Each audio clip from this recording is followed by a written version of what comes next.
औज़ुबिल्लाहिमिनश्शैतानिर्रजीम बिस्मिल्लाहिर्रहमानिर्रहीम। अस्सलाम वालेकुम प्यारे बच्चों, मैं हूं जी नसीर इलियास और इस वीडियो में हम लोग करने जा रहे हैं मॉड। हमारे पास तीसरा टॉपिक है मेजर ऑफ सेंट्रल टेंडेंसी का, और उसका हम ग्रुप डाटा और अनग्रुप डाटा भी कर रहे हैं, दोनों कर रहे हैं। तो इस चैप्टर में ज़्यादातर आपको मीन मीडियन मॉड तीन ही ज़्यादा मोस्ट इंपॉर्टेंट टॉपिक हैं, वही मिलते हैं। तो आज तीसरा टॉपिक हमारे पास है मॉड का, अनग्रुप डाटा का।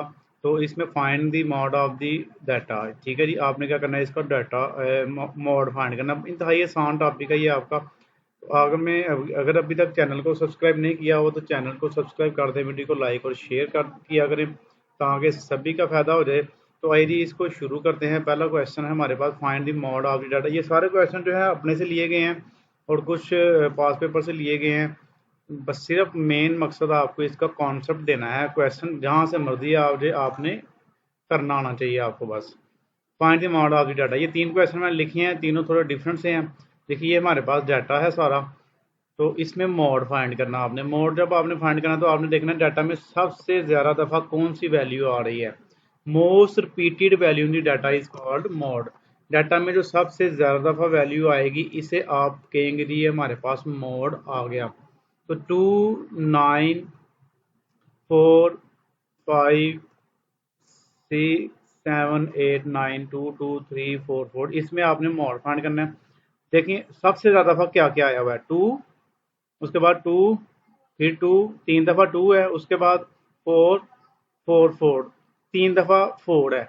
तो दोनों ही सेम सेम आई हैं, यानी कि 2 भी तीन दफ़ा है और 4 भी तीन दफ़ा ही है, और 2 और 4 दोनों हमारे आंसर हो जाएंगे। उसके बाद ये हमारे पास आ गया दूसरा क्वेश्चन। इसमें देखिए आप कौन सी वैल्यू दो दफ़ा है या तीन दफ़ा है या चार दफ़ा है। ये हमारे पास 4 दो दफ़ा है, तो जो वैल्यू सबसे ज़्यादा दफ़ा आएगी वो हमारा आंसर हो जाएगा। तो इसका 4 आंसर आ गया। तीसरे नंबर पे हमारे पास ये वैल्यूज़ हैं, इसमें से देखना है कौन सी वैल्यू रिपीट हो रही है ज़्यादा। 5, 7, 8, 9, 2, 3, 10, 12, कोई वैल्यू भी सेम नहीं है। तो बच्चे लिखाते हैं ज़ीरो, ज़ीरो मॉड है इसका, जबकि गलत हो जाता है। इसका मतलब ये होगा कि ज़ीरो उसका मॉड हो गया, ज़ीरो ज़्यादा दफ़ा आया हुआ है। ठीक है, तो आपने क्या करना है जी, आपने यहाँ पर इंग्लिश में लिखना है नो मॉड इन डाटा। इनके डाटा के अंदर इधर कोई भी मॉड नहीं है। नेक्स्ट जी, अब ये हमारे पास अनग्रुप डाटा पूरा हो गया इसका। अब हम करते हैं इसका ग्रुप डाटा। ग्रुप डाटा जो है मॉड का, ये मैं आपको करवाने लगा हूँ। तो यहाँ पर आप देखिए ये क्वेश्चन हमने मीडियन वाला और मीन वाला ही लिया हुआ है, वही क्वेश्चन हम कर रहे हैं। इस एक ही क्वेश्चन का हमने मीन भी फाइंड किया, मीडियन भी फाइंड किया और मॉड भी फाइंड किया।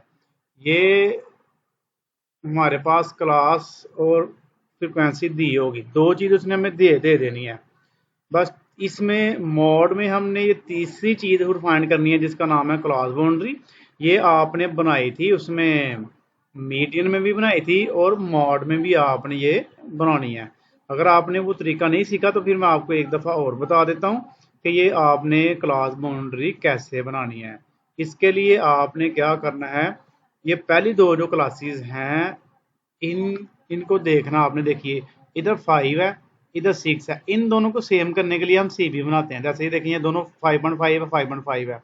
इसको जब आपने सेम करना होगा तो आपने पहले इन दोनों को माइनस कर लेना है, 5 को और 6 को। ऐसे आप करेंगे 6 माइनस 5, क्या आ गया 1। 1 को 2 पे डिवाइड करवा देंगे तो आ जाएगा 0.5 आ जाएगा। 0.5 को पहली क्लास में से माइनस करेंगे, लोअर क्लास में से, और अपर क्लास में इसको आप प्लस कर लेंगे। तो अगर 1 में से इसको 0.5 को माइनस करें तो ये बन जाएगा 0.5। 5 में अगर प्लस कर लें तो ये बन जाएगा 5.5। 6 में से अगर माइनस करेंगे तो ये बन जाएगा 5.5, और अगर 10 में प्लस कर लेंगे तो ये बन जाएगा 10.5।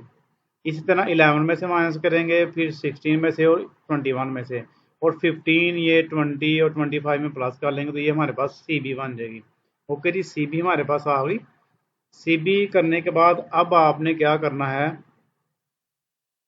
अब जो मेन काम ये है कि आपने देखना है कि सबसे बड़ी फ्रिक्वेंसी हमारे पास कौन सी है। इन सब में से सबसे बड़ी फ्रिक्वेंसी वो है जी हमारे पास, देखें 25, ये हमारे पास एफ एम हो जाएगी। ये हमारे पास बन गई जी एफ एम। इसको हम कहेंगे जी ये एफ एम आ गई हमारे पास।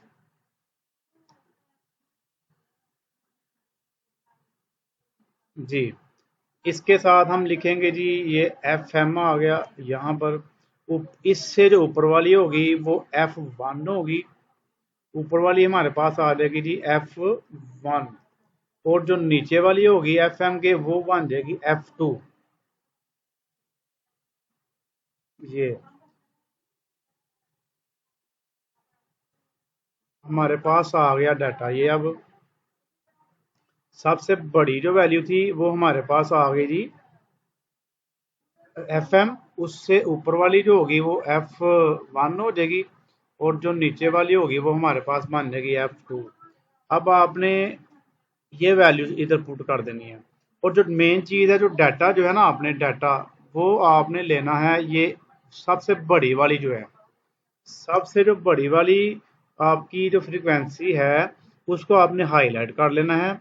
इसको हम कहते हैं ये मॉडल क्लास आ गई हमारे पास, यानी कि मॉड है ना, तो मॉडल क्लास आ गई। इसमें से सारा डाटा लेंगे आप। एफ एम तो ये आ गया, देखिए ये फार्मूला पहले इसका चेक कर लेते हैं। ये है जी mode is equal L plus F M minus F one. और नीचे है जी F M minus F one plus आ गया सेंटर में, फिर F M minus F two हो गया मल्टीप्लाई एच। ये सिंपल सा छोटा सा फार्मूला है, इसको अच्छी तरह याद करना आपने। अब यहाँ पे वैल्यू पुट करते हैं। एफ एम कितनी है 25 और एफ वन है 15। एफ ये 25 में से 15 माइनस हो गया। फिर नीचे भी वही है F M minus F one. 25 में से फिर 15 माइनस कर दिया, दरमियान में प्लस आ गया। उसके बाद नीचे है जी F M minus F two. तो एफ एम ये हो गया और एफ टू हो गया 20। 25 को और 20 को इधर माइनस कर देना नीचे। और एज कैसे आएगा हमारे पास, एज 5 कैसे आया। इन दोनों क्लासेस को माइनस करना है आपने। इन दोनों क्लासेस को आप माइनस करेंगे तो एज हमारे पास आ जाएगा 5। 5 जो है ये एज आ गया, यानी कि 15.5 से आप 10.5 माइनस करेंगे तो 5 हमारे पास आ जाएगा एज। और उसके बाद ये एल कहाँ से आएगा, एल आएगा लोअर क्लास बाउंड्री। ये जो छोटी क्लास बाउंड्री है ना इसकी, ये वाली लेनी है आपने। एल हो गया, ये हमारे पास एल हो गया 10.5। 10.5 एल बन गया हमारे पास। अब आपने ऊपर इनको माइनस करना, 10 आ गया, नीचे माइनस किया 10 आ गया, इन दोनों को माइनस किया 25 को और 20 को 5 आ गया। दोनों को प्लस कर लें, ये 10.5 सेम आ गया, 10 ऊपर और 10 और 5 को प्लस किया 15 हो गया। 15 को और 10 को डिवाइड करना है आपस में, तो हमारे पास आएगी वैल्यू उस, फिर उसको आप मल्टीप्लाई कराएंगे 5 के साथ। ये वाली वर्किंग आपने इकट्ठी करनी है और पहले ये वाला हिस्सा करना है, बाद में प्लस करना है। ये 3.3 हो गया और दोनों को प्लस कर लिया तो 13.83। ये हमारे पास मोड का आंसर आ गया। मोड जी देखें आप, मोड जो है ना ये आपको इसी मेथड का आएगा और दूसरे मेथड का आपको नहीं आएगा। एक ही मेथड है मोड का हमारे पास। अब आपने क्या करना है जी, आपने इस दोनों टॉपिक को अच्छी तरह कर लेना है। एक ये ग्रुप डाटा का मैंने आपको करवाया है, कोई भी एक क्वेश्चन ले लें, बुक से ले लें या अपनी मर्जी से ले लें, उसको सॉल्व करें, आपका आंसर आ जाएगा। इस तरह ये ऊपर अनग्रुप डाटा है, बहुत ईजी है ये। ज़्यादातर एमसीक्यूज या शॉर्ट क्वेश्चन में आपको आ सकता है। तो चैनल को ज़रूर सब्सक्राइब कीजिएगा, वीडियो को लाइक और शेयर कीजिएगा, अपनी दुआ में याद रखिएगा। ओके जी, अल्लाह हाफिज़।